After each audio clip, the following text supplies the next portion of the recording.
এটা কি আসলে বৈধ নাকি অবৈধ। দ্বিতীয় বিবাহ করা এটা নিঃসন্দেহে বৈধ, এতে কোনো সন্দেহ নেই।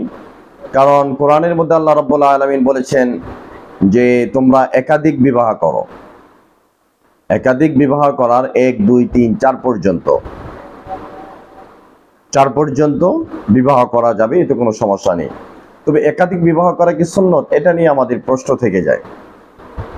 আদৌ কি একাধিক বিবাহ করা সুন্নত? না, একাধিক বিবাহ করা সুন্নত নয়। যদি আপনি সমতার বিধান করতে পারেন বা প্রত্যেক স্ত্রীর সঙ্গে বৈরী আচরণ না করে সমতার ভিত্তিতে আচরণ করতে পারেন, তো সেক্ষেত্রে একাধিক বিবাহ করা যায়, সেটাকে সুন্নত বলা চলে না। মাসনা ওয়া সুলাসা ওয়া রুবা, আল্লাহ কোরআনের মধ্যে যেটা বলেছেন তোমরা 1 2 3 4 পর্যন্ত বিবাহ করো।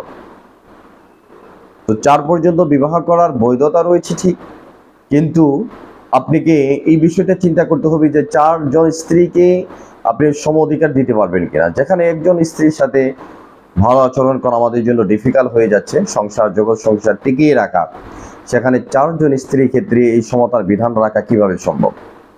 সুতরাং সমাজে যারা রুমর ছড়াচ্ছে যে একাধিক বিবাহ করতে হবে বা নারী বেড়ে যাচ্ছে, এই ধরনের মেসেজ আমরা যেটা সমাজে পাবলিশ করতেছি, এগুলো আমাদের পাবলিশ না করাটাই ভালো। কারণ বিবাহ সুন্নত হচ্ছে একটা, এটার মধ্যে কোনো সন্দেহ নেই।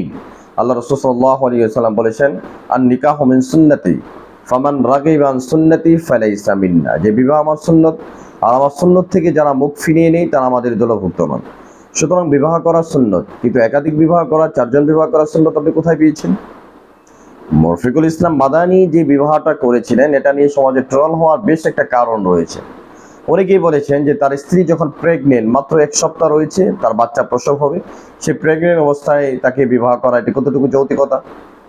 আমরা বলবো হ্যাঁ, দ্বিতীয় বিবাহ করা নিঃসন্দেহ জায়েজ, কিন্তু রফিকুল ইসলাম মাদানী সাহেব যে কাজটা করেছেন সেটা নিঃসন্দেহ জায়েজ কাজই করেছেন, কিন্তু তার টাইমিংয়ের সমস্যা।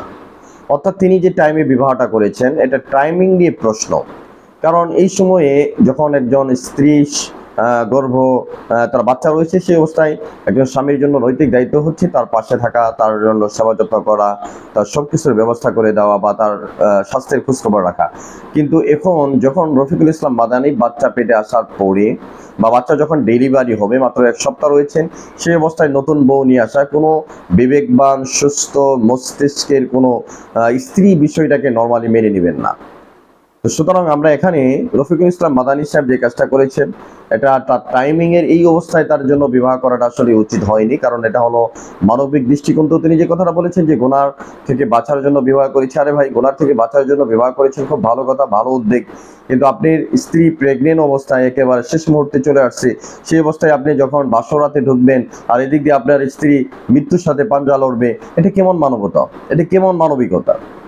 এই জন্য আমাদের এই কাজগুলোর ক্ষেত্রে আরো একটু বিচক্ষণতা অবলম্বন করা দরকার। বিশেষ করে যে সমস্ত বক্তা ভাইয়েরা বা যে সমস্ত ইসলামিক স্কলারগণ বিভিন্ন সময় দেখা যায় যে 4 বিয়ের ব্যাপারে মানে সোশ্যাল মিডিয়ার মধ্যে একেবারে তুমুল আলোচনা করেন। আরে ভাই, এগুলো আলোচনার কি বিষয়?